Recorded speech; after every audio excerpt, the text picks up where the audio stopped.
Hello, BookTube, and welcome back to Last Week in BookTube. This is a very old BookTube feature of my channel. Old and much maligned. It actually, once upon a time, years and years and years ago, got me into a lot of trouble. I sometimes do it. I sometimes drop it. I ought to do it every week. It's not meant to be a comprehensive view of what I've watched in the last week on BookTube or on YouTube just in general, because that's a lot. That's a lot. I watch a lot of stuff. I am everywhere. I don't comment as much as I should. I ought to leave a comment trail on everything that I watch.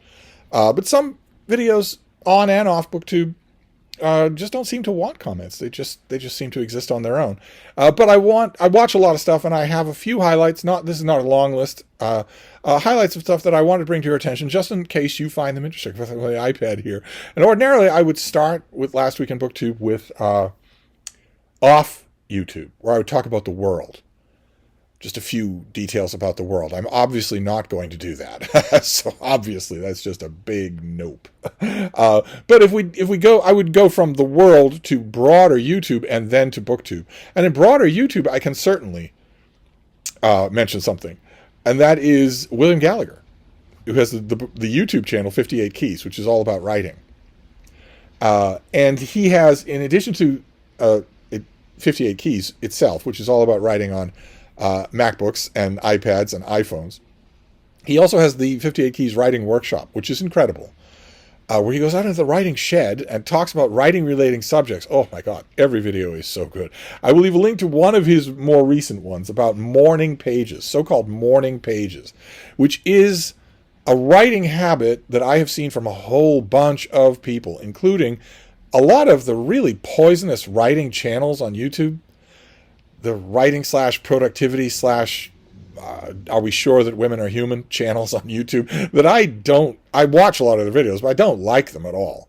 I just keep up with it because for a long time I taught writing. So theoretically, in a way, you could say those channels are also trying to teach writing. So it feels personal to me. But on those noxious channels and also on lots of other writing channels and in writing groups and books and whatnot before there was a YouTube, I came across the subject of morning pages, where the writer gets up, usually early. Usually you have to make yourself get up a little bit early because you have to go to work. So you need a little extra time, and you know that if you let the day start going, it's going to take away your time. There's no sense, I've had a lot of writer friends tell me there's no sense in planning any kind of morning pages at the end of the day, because it's not going to happen. So instead, you plan it at the beginning of the day. And what it is that you just shuffle to where you're going to write, to your typewriter, and you just get to work. Start typing. It doesn't necessarily have to be working on what you were working on the day before, but it has to be something to get the muscles flowing, to get the old juices flowing, to get into the habit of writing. I have known some writers who fiercely separated their morning pages from their ordinary writing, from the actual writing of whatever project is going on, where the morning pages would just be for getting the juices flowing. Just write. Whatever you feel like, just write in order to get the words flowing again. I gather this is necessary in part because of just how groggy you people get when you're finished with your 9 hours of being unconscious, drooling blobs on your pillow. I guess that really screws you up. I've never really understood it firsthand, but nevertheless, I've known writers who said, I will do that. I will do morning pages. In fact, it's important to me that I do it. But it's not my writing. My writing time is elsewhere. I've known a lot of people, a lot of writers who couldn't do that because they don't have that much time. They don't have enough time to split it in two. And in his video, William Gallagher mentions that if you write for a living, then a morning pages which is not connected to anything that you're doing for money or for deadline is probably in practice, probably in excess. It certainly would be for me. I have the equivalent of morning pages because I read all night long. I don't write at all. Usually from a good 9 p.m. on until dawn, I don't do any writing. So I do an equivalent of morning pages, but it really usually has to do with work. I usually bang out a commission paid review for one of the trade journals, Library Journal or Publishers Weekly. I usually will bang out one of those first thing in the day to get the old juices flowing again after a night of reading. So you writers, will want to watch this video. You'll also want to subscribe so that you don't miss any 58 Keys writing workshops. But then we can move on to BookTube. A whole bunch of trouble to make with BookTube. Let's see here. The first one is That Reading Guy, who did a video about sex, in which he shows you a whole bunch of books about sex, various aspects of sex. It's kind of a, here's what I plan on reading, here's what interests me to read. But it'll have, if you're interested in the subject, which it's a hard subject to read about, it's a hard subject to do right. And if you're interested in the subject, you'll get a lot of good suggestions from his video. I did. I'm not all that interested in the subject. Then there's Sarah, the Bookish Knitter, who has long been known in our corner of BookTube as our category queen. She loves reading romances. She loves reading all sorts of things, but she loves reading cozy mysteries, for instance, or Amish mysteries for some unknown reason. And she does a daily vlog that is must-see watching, absolutely must-see. And I say that even though her cats have become stars in her daily vlogs. Her vlog viewers are waiting for cats to show up. She has cats. She has one cat that she shows herself petting the thing, and it periodically turns around and savagely bites her. But she has started a feature on her channel called the Daily Category Romance, because she has thousands of these things and has read thousands more of category romances, which is not a normal standalone romance. And it is the kind of romance that, as she always says, it's the kind of romance that maybe your mother or your grandmother would have known, and that you might associate with them. Harlequin or Mills and Boon, where the books have a uniform length. There's no such thing as a mammoth category romance, and where the books have a uniform set of expectations. So there will be a line of category romances for historical romances. There will be a line for modern romances, jet setting from country to country. There'll be one for Christianity-themed romances where they're not hitting you over the head with it, but the characters, their Christian faith means a lot to them, and so on and so forth. There'll be some with suspense. And it's not just the page count that is a parameter. It's also that these are neatly done books. They are not going to break with form or tradition. They are not going to experiment.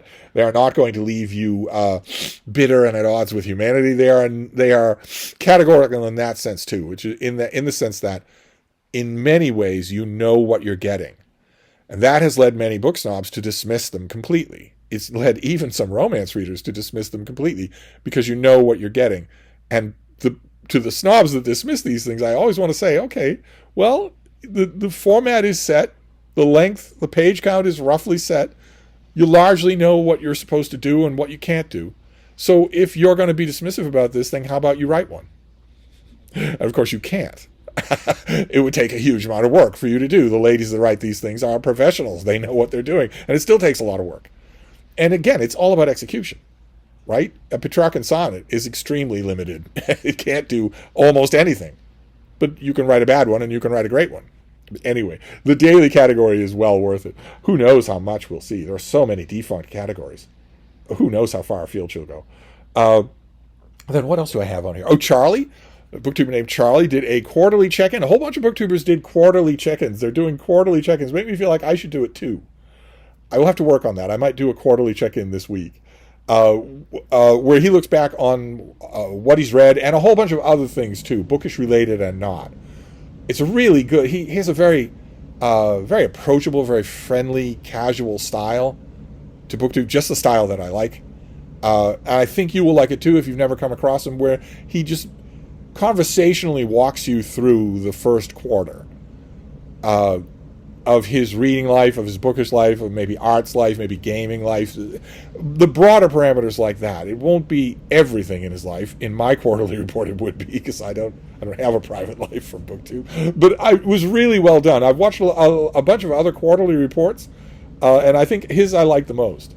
And again, I'll leave a link to all of these things down below. I don't have many more to go. This is not a long list this time around. If you want to keep doing Last Week in BookTube, I can certainly make the list longer. And I can, every time I do this, I get dozens of responses from people saying, I want the list to be longer, but I definitely want more broader YouTube stuff, not just BookTube. I'm thankful for bringing to my attention booktubers that I didn't know, but I definitely want to know about broader stuff that's not book related. I could do that as well, but I'll leave links to everything down below. So what do we have here? LDJwrites did a video, a really good video on, you might have seen this subject that's come up about, it went viral with a TikTok post, for instance, about how the publishing industry has abandoned male readers. Isn't giving, what are men reading? Why aren't men reading anymore? It's because the publishing industry isn't giving them anything to read. And there have been pros and cons. There have been arguments all over social media, not just on TikTok, but on YouTube as well. All over social media. Some people have been jumping in with ideological reasons. I would be one of them. Some people have been jumping in with bigoted reasons, or junk sociology, or whatnot. And LDJwrites looks at this whole subject, but he decides to pull back and actually talk about it. He's not getting involved ideologically. Instead, he's looking, it's a research video. It took a lot of work to do. He looks at what people have written about the industry, looks at the percentages of this, that, and the other thing, breaks down what is actually going on with male readership in the modern publishing world, and best of all, ends his video with a whole bunch of suggestions that are optimistic and smart. It's the kind of summary that this subject has needed, and now it has a BookTube video that does it. And the neat thing is, I love the video even though I don't agree with some of his conclusions. My own take on the subject would be much more ideological than his, and obviously, to some extent, it would be wrong to be so, because the numbers don't seem to bear out my ideological approach. He says the publishing industry is not against men. I say it is. But he carries the point better than I do because he has facts on his side. So I'll leave a link. Definitely watch the video, and you'll see it. You've never seen it better discussed. Then there are the guys at To Ramble, a channel that I have watched explode over the last 2 years. I've watched it from the beginning, but they've got like 40-something thousand subscribers now. And they did a long video. I confess, one of the reasons I like their videos is because it's often long, and they also have a really good chemistry, the two of them. It's not easy to do a video with two people. It might seem as natural as could be because you're talking about books with your friends when the cameras aren't rolling, but it's not easy to do. Trust me, on CPL Radio's Books of the Week, I have fired my manager many, many times. My producer is often unsatisfactory. So I know this inside and out. It's not easy to do, and they do it really well. And they did a long video with guest stars called Should Authors and Reviewers Be Friends? It's just wonderful. Whether you agree with it or not, there'll be things in it you won't agree with, but oh my, I loved the whole thing, even though I violently disagreed with a lot of it. One of the guys at To Ramble actually says at one point that book reviewers, that critics are pond scum, that they're parasites, preying on authors who are an elevated form. He actually says that there is a hierarchy of created forms. There obviously is not. If there's a hierarchy of created forms, prove it. I can prove that there isn't. But he actually says it, and says pretty much that book critics, I am a book critic, are at the bottom of the rung. They're pond scum. He uses the phrase over and over again. And his co-host doesn't contradict him. I felt like Homer Simpson with a velvet glove across the face. You have offended me, sir. And they raised the question then, their guests raised all aspects of the question of, should authors know critics? Should they be friends?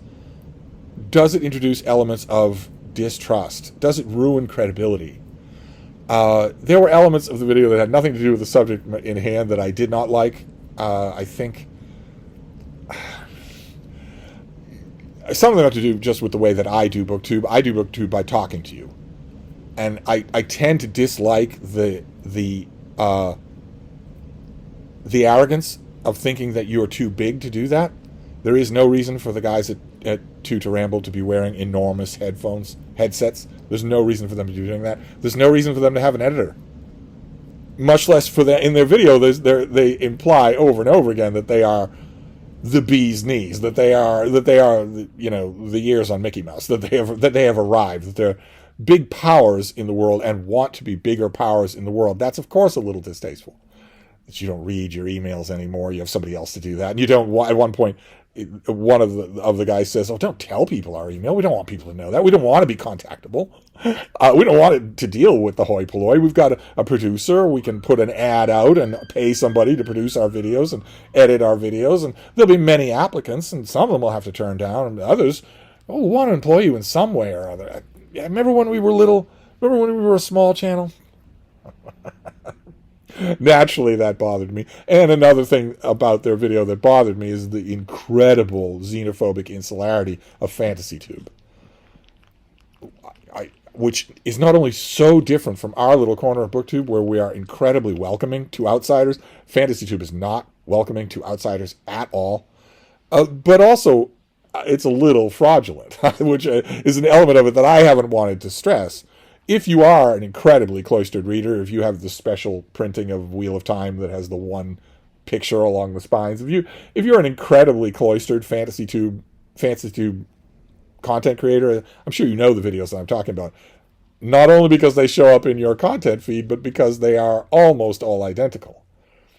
If you are something like that, well, that's bad in one level, because that kind of cloistered timidity is bad for a reader. You only have the one life. Why would you spend it that way? But it's also bad because I often think that it's fraudulent, and I don't harp on that when I harp on the xenophobic nature of FantasyTube or any other enclave in BookTube. I don't harp on that element, but it still bugs me. Like at one point in the video that I'll leave a link to, one of the two hosts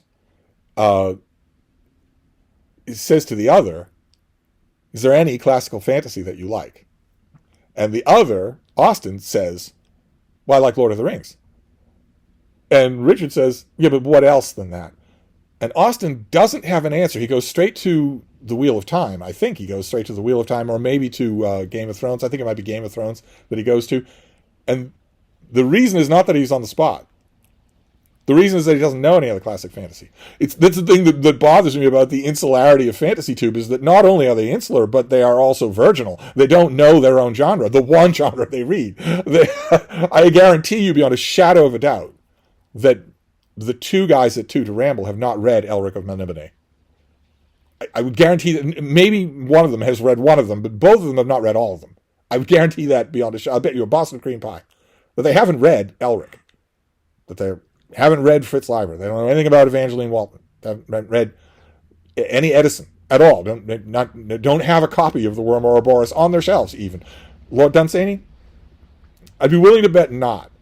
There's Lord of the Rings, and there are Lord of the Rings collector's editions on the shelves in the background of all of these fantasy tubers.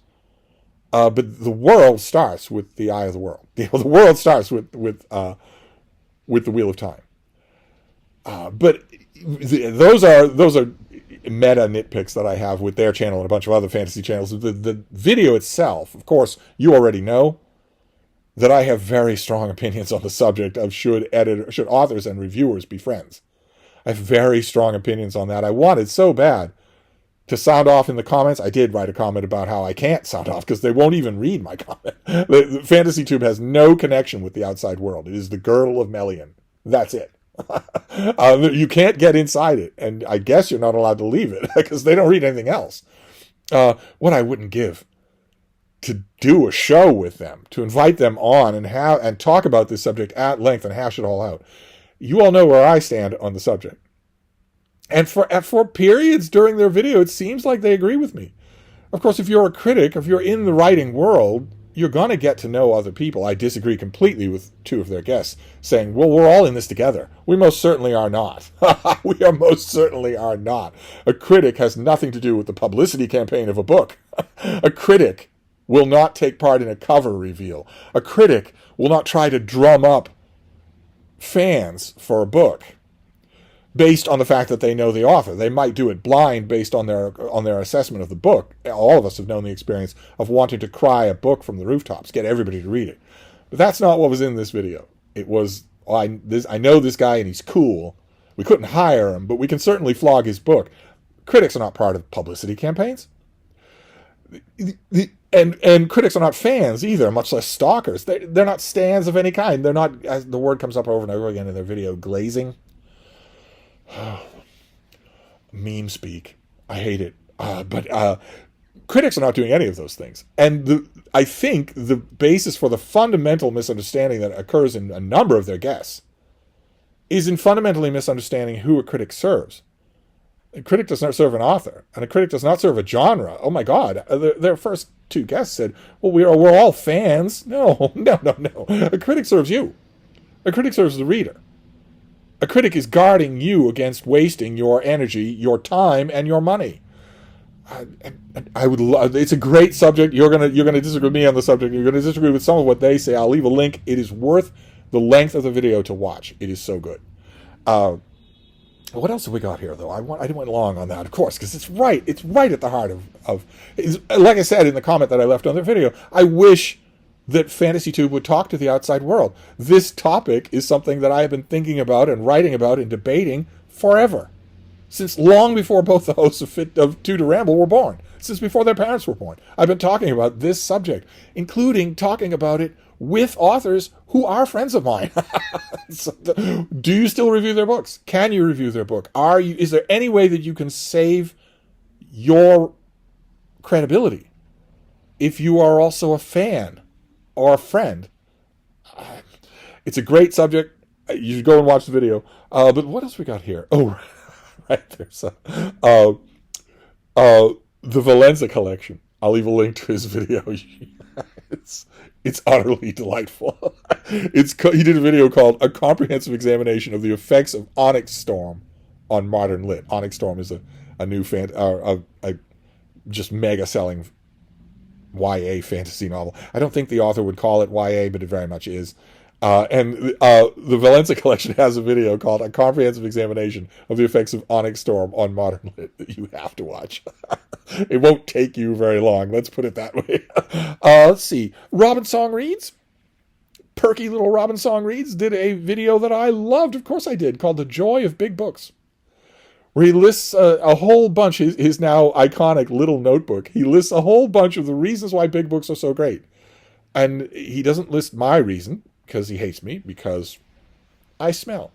Of course, he wouldn't list my own reason because it's largely unique to me.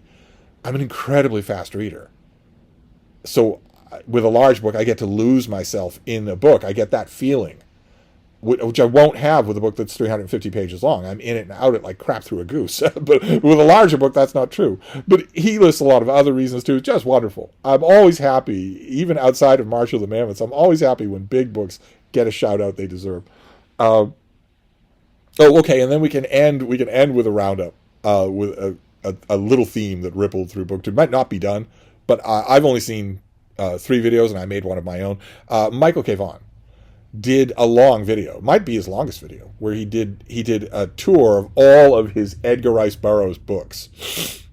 And he's our foremost Edgar Rice Burroughs fan. So he has a lot of Edgar Rice Burroughs books of all kinds. Edgar Rice Burroughs Adventures, Tarzan, and John Carter of Mars have been reprinted a million different times with a million different cover arts in a million different formats. And he went through his collection.